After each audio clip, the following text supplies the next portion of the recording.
the Raiders might make a big move in the draft. All right, let's get into it. Free agency has slowed down, and a lot of Raiders fans are wondering, what's next? Why aren't we signing more players? Well, there's a major report we need to talk about today. But before we dive into all the latest news, make sure you subscribe to the channel, like this video, and hit the bell icon so you never miss an update.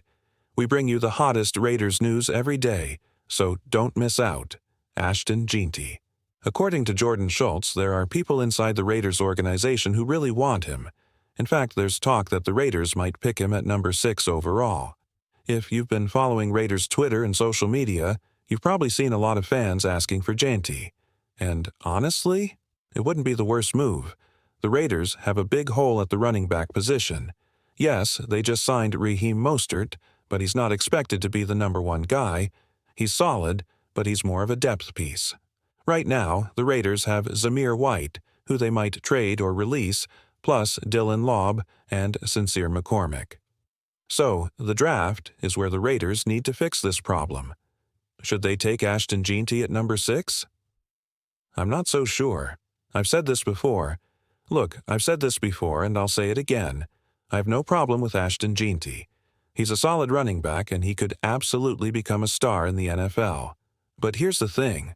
This draft class is stacked with running backs. There's no need to take one so early when you can get a great player later in the draft, even in the 2nd or 3rd round. Now, Omarion Hampton is the 2nd best running back in this class, no doubt. He's going to have a great career, but let's be real. He'll be long gone before the Raiders get a chance to pick at number 1, 37th. So, what's the best move? Well, there are plenty of other talented backs. Tre'Veyon Henderson, one of my favorites. Quinshon Judkins, I'd be happy with him too. And then there's Devin Neal. This guy doesn't get enough credit, but if you watch his tape, he looks like a future star. He reminds me a lot of Dalvin Cook coming out of college. And it doesn't stop there. Cam Scatterbo, Dylan Sampson, Caleb Johnson, the list goes on. With so much depth at the position, it just doesn't make sense to spend a high pick on jeanty when there are plenty of other options. Now, if I were in charge and we're talking offense, outside of quarterback of course, I have one name in mind, Tetairoa McMillan. I know some people are doubting him, but let's be honest. This guy is special. Sure, there are other solid wide receivers in this draft, but none on his level. And yet, I keep seeing people on social media calling him overrated. Come on, the Raiders haven't addressed their wide receiver room at all. Sure, there are still free agents available. And yes, we keep hearing Cooper Kupp's name floating around. But honestly, I'm okay if we don't go after him. Now, here's where things get really interesting. Reports say he wants $14 to $15 million per year. That's a big price tag, and honestly, he can take that demand somewhere else. The Raiders need a true number. 1 wide receiver, and I believe tetairoa McMillan T-Mac has all the tools to be that guy. He's got size, skill, and the potential to dominate, just like Mike Evans. If you compare him to Drake London, who was drafted by the Falcons, they have a similar build and play style.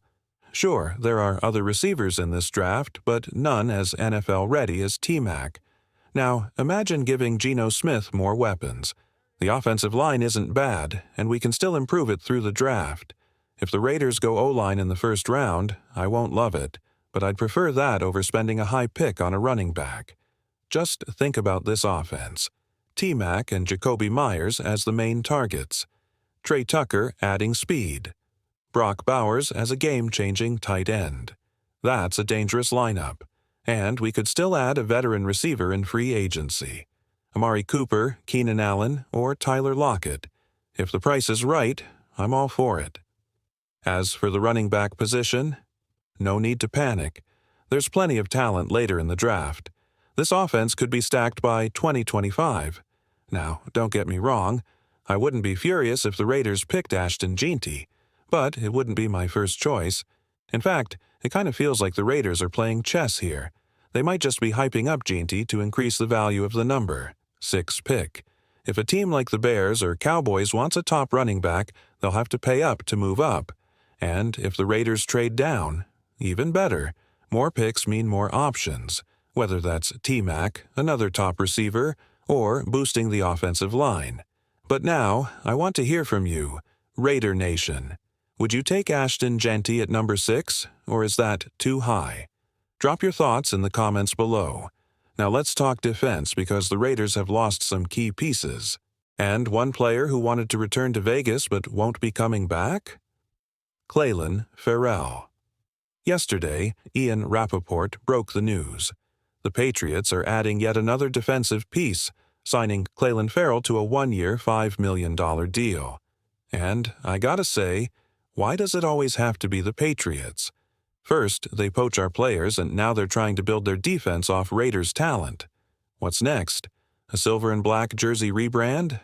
But, jokes aside, I get it. Ferrell wanted a bigger role, and with the Raiders he would have been the 4th edge rusher in the rotation. Why settle for that when he can go to New England and start from day one? Makes sense for him, but it still stings. Would I have paid him $5 or $6 million to stay? Absolutely. But with Malcolm Kuntz re-signing, the writing was on the wall. There just wasn't enough room for everyone. And, get this, it doesn't stop there. The Patriots also signed safety Marcus Epps to a 1-year, $4.4 million deal. So, first, we were calling Vegas the Las Vegas Patriots because of all the ex-Patriots we brought in. Now, New England is turning into the New England Raiders. What's going on here?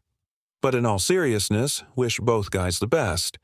They played their hearts out in Vegas, and now it's time for the Raiders to reload. And speaking of that, we finally got to hear from the newest signings. In yesterday's press conference, we heard from Elandon Roberts, Eric Stokes, Jeremy Chinn, Lonnie Johnson Jr., 4 key defensive pieces that could help turn this unit around. Now, can they deliver? That's the real question. Let me know what you think, Raider Nation. Did we make the right moves? Or do we still need to do more to fix this defense? After listening to the press conference, I'm even more excited about these signings. You can just feel it. These guys aren't just good players, they're hungry. They've got something to prove. And if there's one coach who can bring out the best in them, it's Pete Carroll.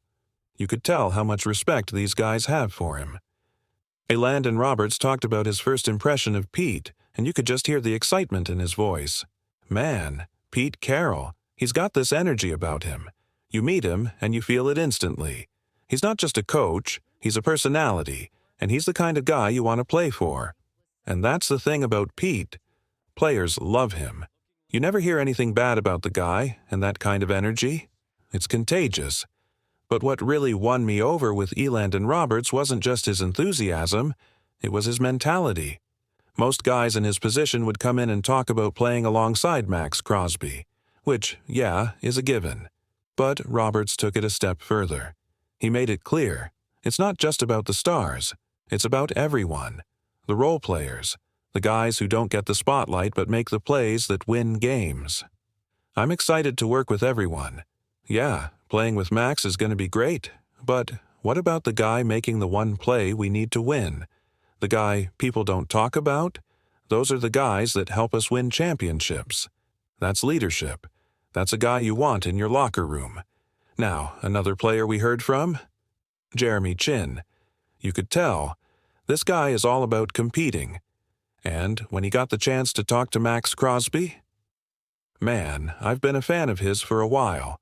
The way he plays, every snap, every down, that kind of energy, it makes everyone around him better. And that's exactly what the Raiders' defense needs, guys who feed off that energy and raise the standard. So, Raider Nation, what do you think? Are these the kinds of players that can help turn this team around? One player I really want to highlight is Lonnie Johnson Jr. This guy's hungry. You can hear it in his voice. He's got a chip on his shoulder and he's coming to Las Vegas with something to prove. He's been through a roller coaster in the league, moving around, trying to find the right system, and now he wants to make the Raiders his home. Man, it's been stressful, no doubt, but I've got coaches here who believe in me. They're giving me an opportunity, and I'm going to make the most of it. Whether I'm playing corner, safety, special teams, whatever it takes, I'm ready. That's the mindset you want. He even admitted that some of the past moves he made, like asking for a trade, didn't go as planned. But instead of making excuses, he's owning it. And now, he's locked in. Look, I'm not the highest paid guy. I might even be one of the lowest paid guys on the team right now. But that just fuels me. I'm here to prove myself. That's the kind of grit and determination that can change the culture of a team. And speaking of adding to this defense, there's another name that could be on the Raiders' radar, Shaq Thompson. According to a source close to him, the Raiders have shown interest, but it's up to him whether he wants to sign. Now, would Shaq Thompson be a solid move? I think so. Proven leader. Productive when healthy. Ads.